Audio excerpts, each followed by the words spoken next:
अल निनोच्या परिणामामुळे यावेळेस पाऊस कमी पडते असं भीती आज माझ्या अन्नदात्यांच्या मनात आहे आणि म्हणून पांडुरंगाच्या चरणी मी प्रार्थना केली की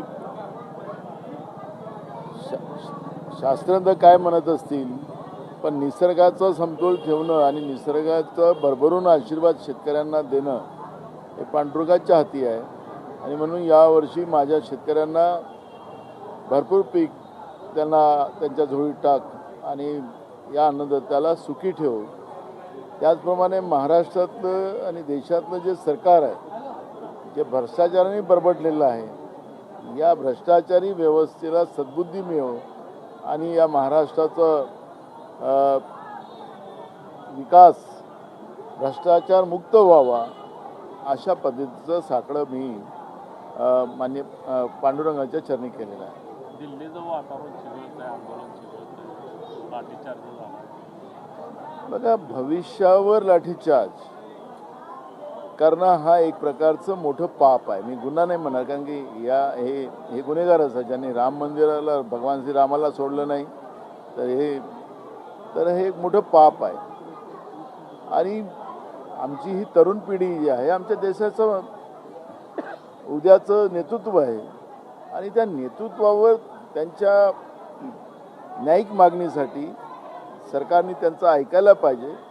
पण सरकारने न ऐकता त्यांच्यावर लाठीचार्ज करणं एक मोठं पाप केंद्रातल्या नरेंद्र मोदीच्या सरकारने केलेलं आहे. त्यांना कोणीच माफ करू शकत नाही अशी परिस्थिती आज आहे.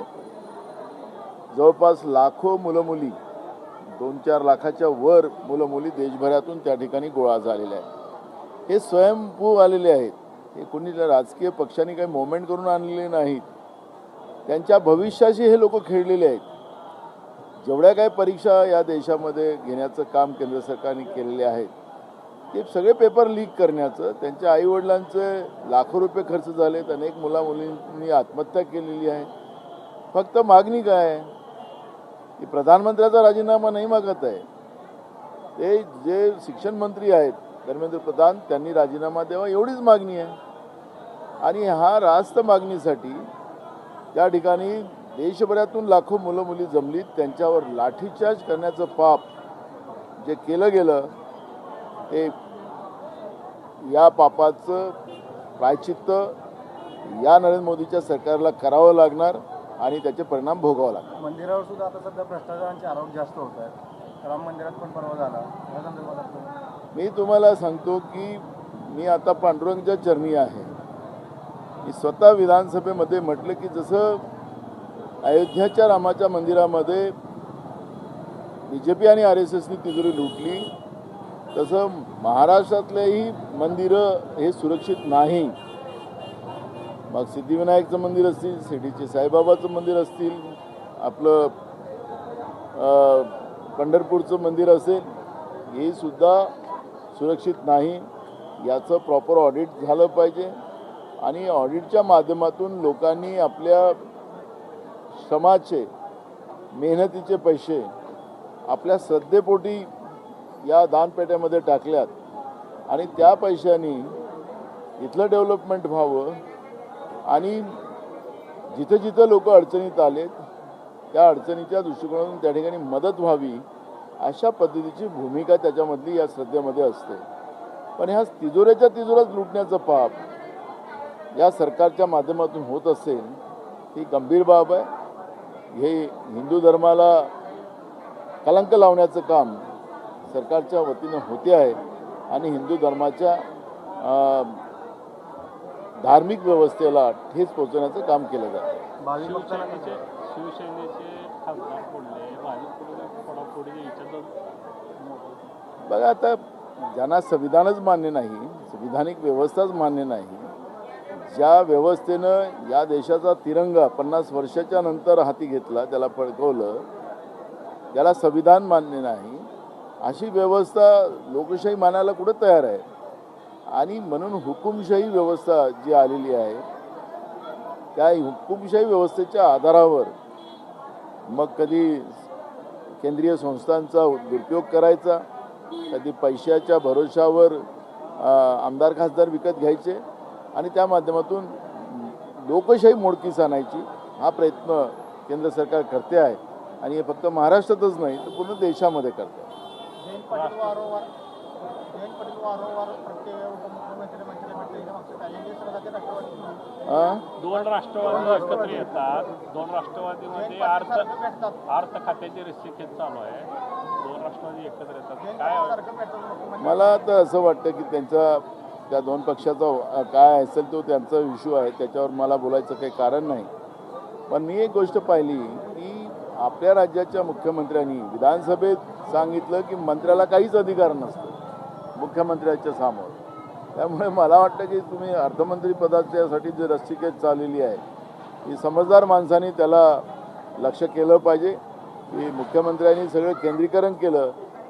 संविधानिक व्यवस्थेच्या रूपाने जे मंत्रिमंडळ निर्माण होते त्या मंत्र्यांनाच अधिकार नाही असं मुख्यमंत्री विधानसभेत जेव्हा बोलत असतील तर हे नावाचा मंत्री व्हायचं ही जी काही चाललेली प्रक्रिया आहे आणि त्याची घोडदौड चाललेली आहे, रस्सीखेच चाललेली आहे तुमच्या भाषेत, ते मला वाटतं की याच्यावर खूप सारं काही बोललं पाहिजे असं मला वाटत नाही. रामरक्षा आणि मारुती स्तोत्राबद्दलची स्पर्धा आता चालू आहे, त्याबद्दल आपल्याला काय वाटतं नक्की?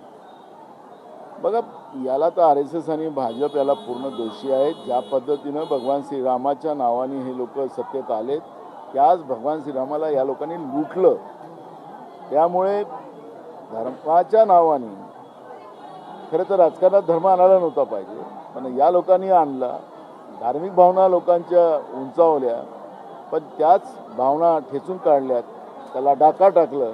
एक मोठं पाप आहे. आणि म्हणून रामरक्षा असेल, स्त्रोत असतील, या सगळ्या घोळामोडी चाललेल्या आहेत. आणि त्याच्यामुळे मला असं वाटतं की अगर पाप पुण्य अगर आम्ही समजतो, हे सर्वसामान्य इथं आपण पाहिलं असेल की ऊन असो, पाऊस असो, काही असेल तरी हजारो किलोमीटर चालून पांडुरंगाच्या चरणी आशीर्वाद घेण्यासाठी या ठिकाणी लोक येतात.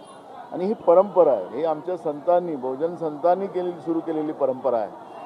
त्याच्यामुळे या भोळाबाबड्या लोकांना त्याचा विश्वासच संपवायचा, हा हे जे पाप जे झालेलं आहे त्याच्यामुळे एक आता चढावळ सुरू झालेली आहे.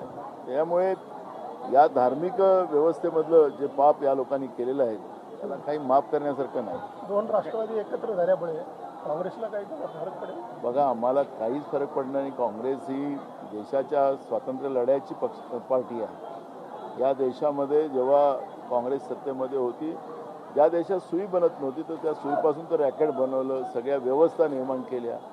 ठीक आहे, लोकांनी मधल्या काळामध्ये यांच्या चुकीचा प्रचार करून काँग्रेसच्या विरोधात लोकांना भडकवून हे लोक सत्तेत आले. आणि आल्यानंतर लोकांना आता या 12 वर्षात यांची वास्तविकता, यांचा खरा चेहरा लोकांच्या समोर आला. हे कसे शेतकरी विरोधी आहेत, हे कसे तरुणांच्या विरोधी आहेत, हे कसे गरिबांच्या विरोधात आहेत आणि हे देशच विकतात आहेत. त्यामुळे एक गोष्ट आपल्याला पाहिली असेल की विकासाच्या नावाने पुणे ते मुंबई जो मिसिंग लिंक झालेला आहे त्याच्या पहिल्याच पाण्यामध्ये त्याच्यावर दरड कोसळली. 7,190 कोटीचा तो प्रकल्प आहे. म्हणजे पर किलोमीटरवर 540 कोटी रुपये त्या याच्यावर खर्च झालेले आहे. 13 किलोमीटरचा रस्ता आहे, पर किलोमीटर 540 किलोमीटर. म्हणजे आता पंढरपूर विधानसभा असेल, या विधानसभेचे 1 किलोमीटरमध्ये पूर्ण रस्ते चांगले होऊ शकतात. इतके पैसे 1 किलोमीटरवर खर्च या लोकांनी केले. माझं सांगायचं तात्पर्य असं आहे की एवढा पैसा लावला, 7 देशाचे तज्ज्ञ लोक तिथं आणले, त्यांना पैसा दिला आणि ते देऊनसुद्धा त्या ठिकाणी दरड कोसळली. आणि फडणवीस म्हणतात की तुम्ही महाराष्ट्राची बदनामी करता. तुमच्या भ्रष्टाचारामुळे महाराष्ट्राची बदनामी झाली. तुम्ही लोकांच्या घामाचा पैसा लुटताय, बँकेचं लोन घेऊन या पद्धतीचं कार्य करतात आहे. कधी शक्ती मार्ग, कधी पंढरपूर कॉरिडॉर, हे सगळं कर्जरूपाने. आणि ते कर्ज चुकवायचं असेल तर लोकांकडून पैसे वसूल केले, महागाई वाढवतात आणि महागाई काढून लोकांकडून पैसे वसूल केले जातात आणि त्याच्यात भ्रष्टाचार करतात.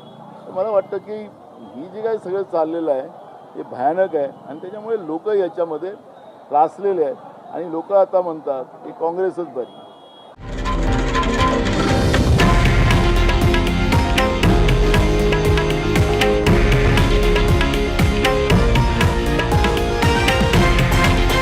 हे आहे देशातील नंबर 1 न्यूज नेटवर्क आणि आपण पाहत आहात TV9 मराठी, एकमेव.